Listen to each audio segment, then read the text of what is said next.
Have you ever been afraid of something and just didn't do it? How did it make you feel when you didn't do that thing?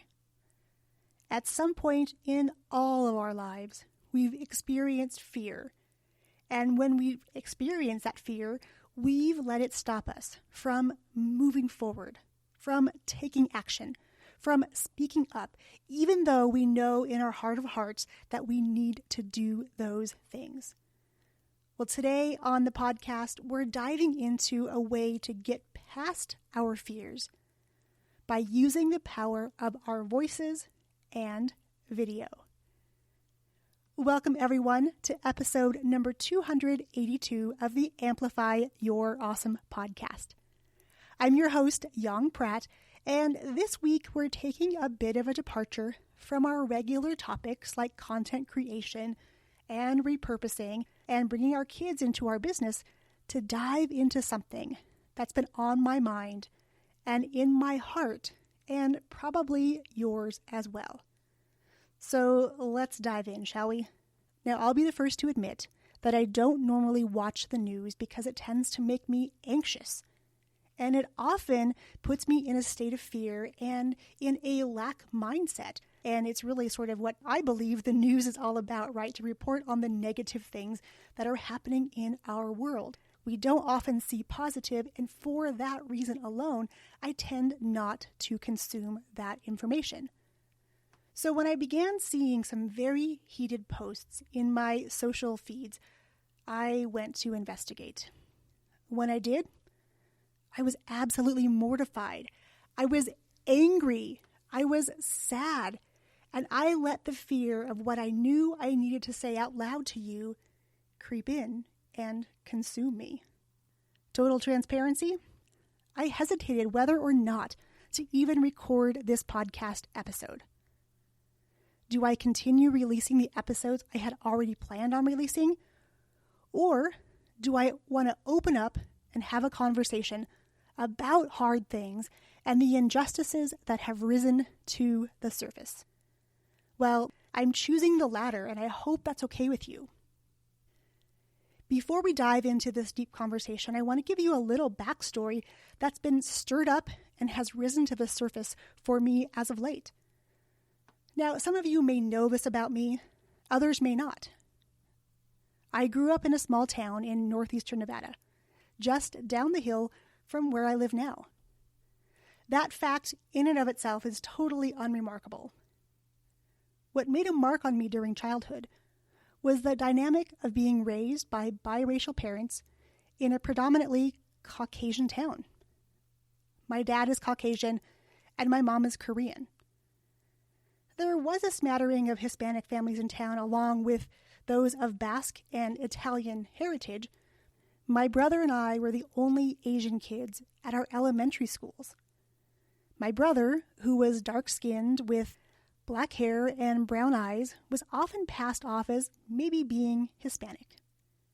He was fiercely confident and the life of the party and was always surrounded by friends. I, on the other hand, was a fair-skinned, red-haired, freckle-faced kid with a weird name that rhymes with some rather unpleasant words that the kids on the playground would so often chant. Looking back, I see a kid with very little self-confidence, and because of that, I was extremely shy, never wanting to get called on in class, never wanting to stand out and be remarkable in any way because I looked different. This was in stark contrast to the desire I had inside to figure things out on my own, but heaven forbid I break a rule.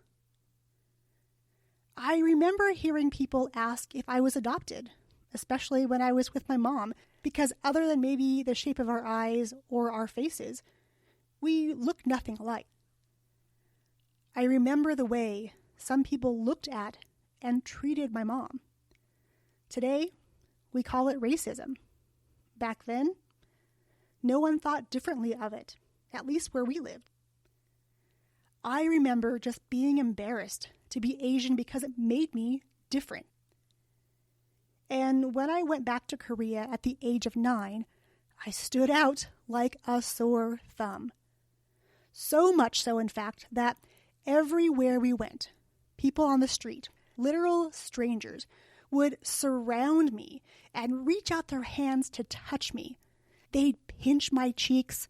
They'd rub my skin because it was so white. They'd stroke my hair.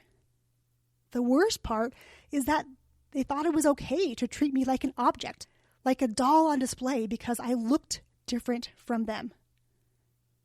Even though I was such an oddity, my life was really never in danger because of the color of my skin, like so many are today.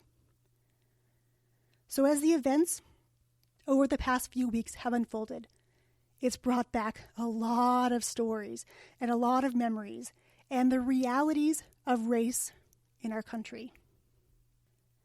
As I so often do when faced with a situation or an event that comes with big emotions, especially those that cause me to question my own beliefs, I tend to retreat inwardly and objectively observe the world around me in order to process. To some, me not showing up and voicing concern or anger or sadness may look like I'm standing on the sidelines doing nothing. Like I'm letting the fear of speaking up stop me from using my voice for good, for change. That's not the reality at all. I've come to learn that as an emotional projector, according to my human design, part of my strategy when it comes to making decisions, like the decision to create this podcast episode, is the necessity of writing out my emotional waves, experiencing all the highs and the lows. And holy cow, have there been some low lows lately in the face of the terrible injustices that have befallen our world. Writing this emotional wave has brought me the clarity I need before I could speak up and speak out. Now that I've gained some clarity around what's happening in our world and have started to have hard conversations with my girls, here's what I know with 100% certainty. It's time to examine or re-examine our own beliefs. It's time to have more hard conversations. It's time to think about what the future will look like if we do nothing or don't say anything. It's time to imagine what the future could look like if we do take a stand. It's time to stand up and speak up, my friend. It's time to be part of the positive changes that are so desperately needed in our world, especially in the U.S. right now. You may be wondering how we do this. Here's how. By using the power of our voices to bring about the changes we wish to see in this world. And one of the very best ways to share your voice is with video, especially live video, because it's real, it's raw, and it's unedited. So, my friend, I have an invitation for you. If you're ready to be a voice of change, I invite you to join me inside my Super 7 live video challenge that kicks off on Wednesday, June 10th. And because I know many of you want to find a way to use your voice for good, I want to gift you this challenge.